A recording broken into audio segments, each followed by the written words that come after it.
pistol like that, you know, made it look like a little something. Now, got my foregrip real UTG foregrip. You know, I got a UTG iron, typical iron sight, front and back. And I got the 2-go recess sight.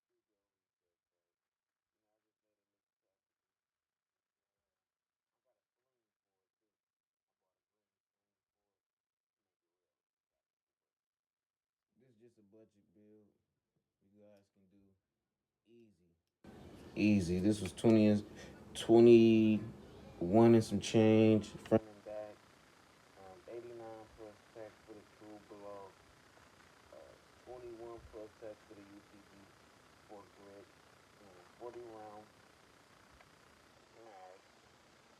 Yeah. That's it. Budget pistol AR. 5.56 by 223.